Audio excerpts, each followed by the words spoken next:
ஓசூரில் பாஜகவினர் நூதனமாக பண மோசடியில் ஈடுபட்டிருக்கிறார்கள். ஒரு விண்ணப்ப படிவத்துக்கு ரூபாய் 1 லட்சம் கிடைக்கும் என்பதால் ஏராளமான பெண்கள் குவிந்ததன் காரணமாக தற்போது ஓசூரில் பரபரப்பு ஏற்பட்டிருக்கிறது. கூடுதல் விவரங்களை வழங்குவதற்காக செய்தியாளர் கார்முகில் இணைகிறார். அவரிடம் பேசலாம். கார்முகில், விவரங்கள். ஒன்றிய அரசின் விஸ்வகர்மா யோஜனா திட்டத்தின் கீழ் பெண்களுக்கு சுய வேலைவாய்ப்பு திட்டத்தின் கீழ் 1 லட்சம் கடன் வழங்குவதாக அறிவித்தனர். அதை இ-சேவை மையம் மூலமாக கொடுப்பதாக தெரிவித்து, ஆனால் இ-சேவை மையம் மூலமாக வழங்கப்படாமல் ஒரு துணிக்கடை, அதாவது டெய்லரிங் செய்யக்கூடிய ஒரு துணிக்கடை பகுதியில் தான் வைத்து லேப்டாப், கம்ப்யூட்டர் வைத்து அவர் நூதன முறையில் பண வசூல் வேட்டையில் ஈடுபட்டுள்ளார்.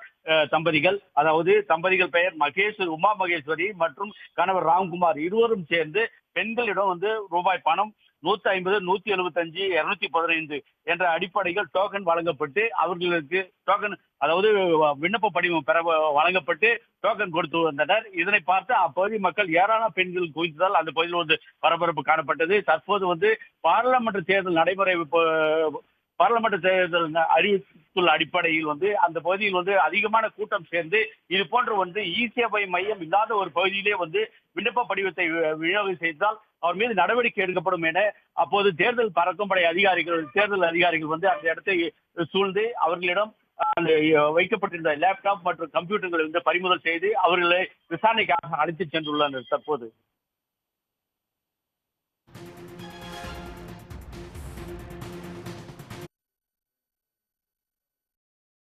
லோன் அப்ளிகேஷன் போட்டுருக்காங்கன்னு சொல்லிருக்காங்க.